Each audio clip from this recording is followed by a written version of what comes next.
दोस्तों, किसी भी शेयर में निवेश करने से पहले अपने मार्केट एक्सपर्ट की राय लीजिए, अपना खुद का रिसर्च कीजिए, उसी के बाद किसी शेयर में निवेश करने का विचार बनाइए।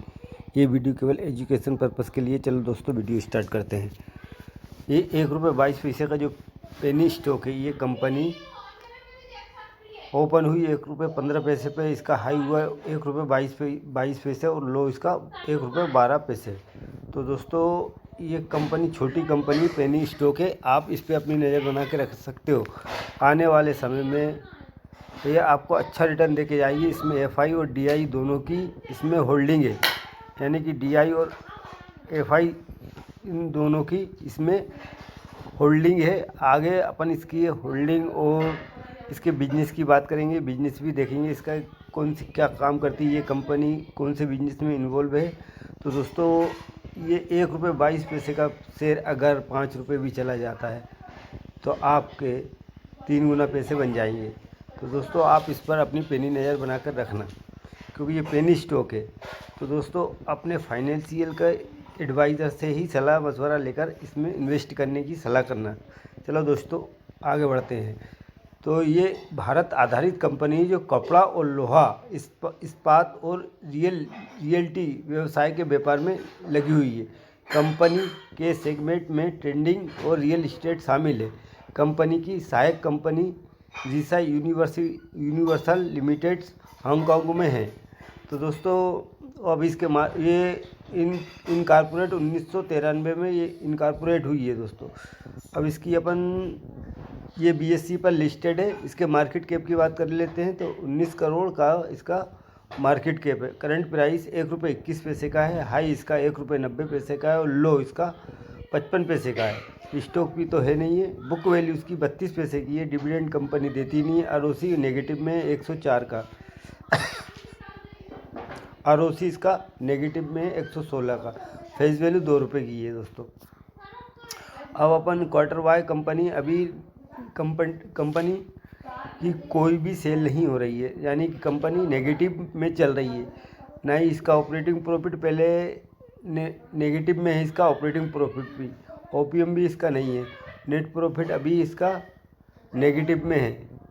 वो EPS पर शेयर भी नेगेटिव में है दोस्तों। मगर ये पेनी स्टॉक है, आप इस पर अपनी नज़र बना के रखना। हो सकता है कंपनी जिस दिन प्रॉफिट में आएगी, ये शेयर अपन से, ये कंपनी के शेयर की पकड़ाने वाला नहीं है। कब ओझल हो जाए ये अपन को अपने हाथ से निकल सकता है ये शेयर। तो दोस्तों, अब इसके साल दर साल में कंपनी की साल दर साल में भी अभी कुछ भी इसकी सेल्स नहीं है। ऑपरेटिंग प्रॉफिट अभी नेगेटिव में ही चल रहा है। लॉस कर रही है कंपनी, मगर लॉस कवर कर रही है कंपनी। धीरे धीरे कंपनी अपने लॉस को कवर करती जा रही है।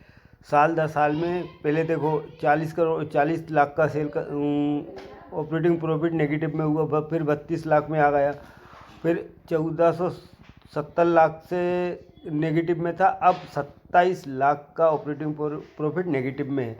यानी कि कंपनी धीरे धीरे अपने लॉस को कवर करती जा रही है। OPM अभी इसका है नहीं। और आप नेट प्रॉफिट की बात करते हैं तो यहाँ 41 लाख का नेट प्रॉफिट नेगेटिव में है। EPS पर शेयर भी नेगेटिव में है, 0.4 का। और डिविडेंड कंपनी देती नहीं है। और कंपाउंड सेल्स ग्रोथ तो कुछ है नहीं अभी। कंपाउंड प्रॉफिट ग्रोथ TTM में 57% का। स्टॉक प्राइस CAGR की बात कर लेते हैं। 10 साल में नेगेटिव में 43% का। 5 साल में स्टॉक प्राइस CAGR है 25% के CAGR से रिटर्न दिया, और 3 साल में 36% के CAGR से रिटर्न दिया। 1 साल में 102% के CAGR से रिटर्न दिया।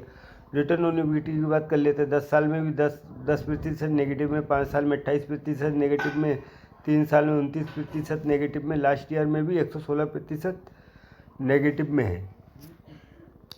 अब रिजर्व की बात करते हैं तो 27 करोड़ का कंपनी पर रिजर्व जो है नेगेटिव में है। पहले तो 27 करोड़ का जो रिजर्व है वो नेगेटिव में। और बोरिंग की बात कर लेते हैं। 1,89,00,000 का कंपनी के ऊपर कर्ज है, और कंपनी के ऊपर बोरिंग 1,89,00,000 की कंपनी के ऊपर बोरिंग है, यानी कि कर्जा है 1,89,00,000 का। टोटल एसिड की बात कर लेते हैं तो 1580 करोड़ का टोटल एसिड है। फिक्स एसेट कंपनी पर नहीं है। अदर एसेट की बात कर लेते हैं, 580 करोड़ का है। तो कुल मिला जुला कर ये है कि ये पेनी स्टॉक है। और इसमें आप देखेंगे शेयर होल्डिंग पैटर्न की बात करते हैं तो प्रमोटर को पास भी 2023 से लेकर सितंबर 2024 तक 13.10% की प्रमोटर होल्डिंग है। और एफआई की होल्डिंग इसमें 0.24 की बनी हुई है, जो कि 2023 से लेकर सितंबर 2024 तक 24% की होल्डिंग जो है एफआई की है। और डीआई की भी अपन बात कर लेते हो तो 2023 दिसंबर से लेकर तो 2024 सितंबर में 31% डीआई की होल्डिंग भी इसके अंदर बनी हुई है दोस्तों। पब्लिक होल्डिंग की बात कर लेते हैं तो पब्लिक होल्डिंग भी इसमें 86.35% की पब्लिक होल्डिंग भी बनी हुई है।